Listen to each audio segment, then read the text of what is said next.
Bahkan dalam pengamatan di Desa Padansari, Kecamatan Paguyangan, Brebes, Jawa Tengah, ketinggian letusan telah mencapai 1000 meter dari kawah. Sejumlah media yang melakukan pengamatan selama 12 jam terakhir mencatat, kawah Gunung Slamet telah melontarkan lava pijar hingga lebih dari 100 kali. Meski demikian, Pusat Vulkanologi Mitigasi Bencana Geologi masih menyatakan status Gunung Slamet dalam kondisi siaga atau level 3. Sementara warga di sekitar Gunung Slamet masih tetap beraktivitas normal. PVMBG telah menetapkan radius 4 km dari puncak steril dari aktivitas warga.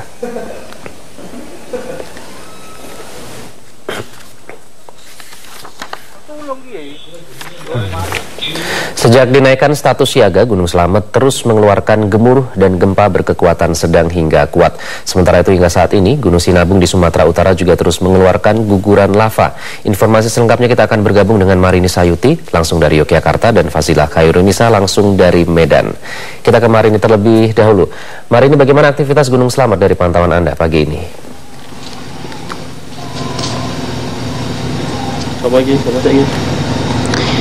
Ya Iqbal, aktivitas Gunung Slamet yang terpantau dari posko pengamatan Desa Gambuhan, Pemalang, Jawa Tengah hingga pagi ini telah terjadi 2 kali letusan abu kecoklatan setinggi 300 hingga 400 yang condong ke arah barat, 52 kali lontaran material pijar setinggi kurang lebih 50 hingga 400 meter, 7 kali suara dentuman yang berkekuatan sedang hingga kuat, 85 kali suara gemuruh yang berkekuatan sedang hingga kuat. Dan aktivitas kegempaan yang tercatat dari posko pengamatan ini telah terjadi 1 kali vulkanik, 46 kali gempa letusan, 98 kali gempa hembusan. Dan dari sekitar wilayah puncak Gunung Slamet ini melingkupi 7 desa dan Desa Jurangmangu yang terdekat dengan radius kurang lebih 6 km, disusul Desa Gajah Nguling, Desa Gunung Sari, Desa Penakir, Desa Batursari, Desa Siremeng, dan Desa Celekatakan. Dan kami juga sempat berbicara dengan masyarakat sekitar yang sudah tinggal sekitar dari tahun 70-an. Mereka yakin aktivitas Gunung Slamet tidak akan meletus atau terjadi erupsi secara besar-besaran. Dan sejak ditetapkan status siaga dari pos pengamatan dan BNPB sendiri, jarak aman masih dalam radius 4 km. Ya Iqbal, sejak status siaga pada 30 April tidak ada perubahan sifat aktivitas Gunung Slamet, namun hal ini bukan ancaman karena perubahan sifat ini wajar bagi gunung api. Dan dari pos pengamatan ini, jarak ke Gunung Slamet sekitar 8,750 km. Ya, dan pada 17 Agustus memang telah terjadi letusan pada pukul 02.18 hingga 02.23 pada 17 Agustus dan memang menyebabkan vegetasi yang terbakar di sekitar wilayah Gunung Slamet. Dan Iqbal, sepanjang sejarah erupsi Gunung Slamet sejak tahun 1770-an tidak pernah terjadi letusan atau erupsi Gunung Slamet secara besar-besaran. Demikian Iqbal.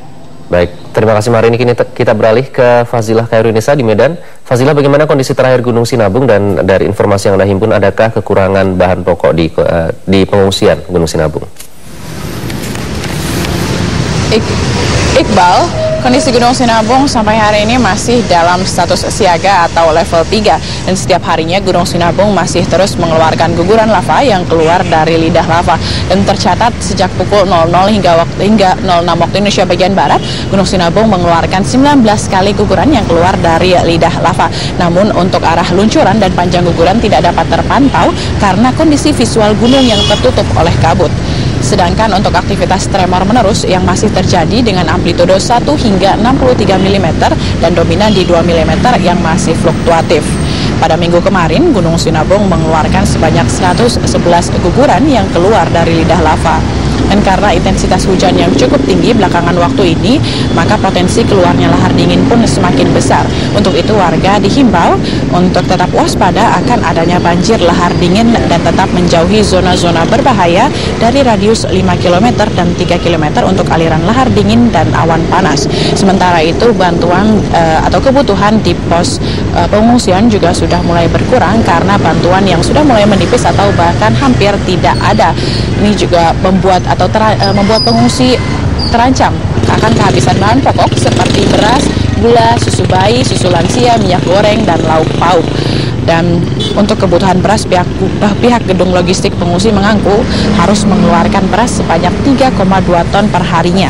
Beras ini disiapkan untuk memberi makan sekitar 7.923 pengungsi. Selain itu, untuk sayur mayur dan bumbu masak, pihak BPBD harus membeli di pasar untuk mencukupi kebutuhan pengungsi. Hal ini disebabkan karena sudah tidak ada lagi bantuan yang diterima dari para donatur. Sementara untuk lauk pauk, para pengungsi di posko-posko hanya mendapat jatah 3 kali seminggu untuk menyantap lauk ikan, yaitu pada hari Senin dan Rabu mereka dapat menyantap lauk ikan asin, dan pada hari Jumat mereka dapat menyantap lauk ikan basah. Dan hingga saat ini pihak pemerintah kabupaten terus memenuhi kebutuhan tersebut, namun pihak gedung logistik juga tetap berharap akan adanya bantuan dari donatur atau dari pihak lain agar kebutuhan para pengungsi tetap terjaga. Iqbal. Fazila Kaulinesa dari Medan, Sumatera Utara, dan Marini Sayuti dari Yogyakarta, terima kasih. Pemirsa, Gunung Lawu yang ada di Kabupaten Magetan, Jawa Timur terbakar. Kebakaran diduga akibat sisa api unggun milik pendaki, dan untuk sementara pendakian ke puncak Gunung Lawu pun ditutup. Sejumlah pendaki di Gunung Lawu, Kabupaten Magetan terpaksa turun sebelum pendakian sampai ke puncak. Pihak KPH Lawu Selatan menginstruksikan para pendaki untuk segera turun karena terjadi kebakaran peta 73 atau di pos 5. Data yang berhasil dihimpun, kebakaran terjadi sejak Sabtu malam akibat sisa api unggun milik salah satu kelompok pendaki yang tidak dimatikan. Api dengan cepat menjalar karena semak belukar maupun pepohonan yang sudah mengering. Sempat dilakukan pemadaman, namun hal tersebut belum berhasil karena lokasi kebakaran yang cukup curam, dan hingga Minggu siang kepulan asap masih terlihat. Sejumlah pendaki yang ingin merayakan hari ulang tahun kemerdekaan Indonesia yang ke-69 di puncak Lawu pun gagal dan terpaksa turun karena hanya bisa mencapai pos 4. Akibat kebakaran tersebut, pihak KPH Lawu Selatan menutup sementara pendakian Gunung Lawu hingga batas waktu kondisi aman. Pemirsa, sebuah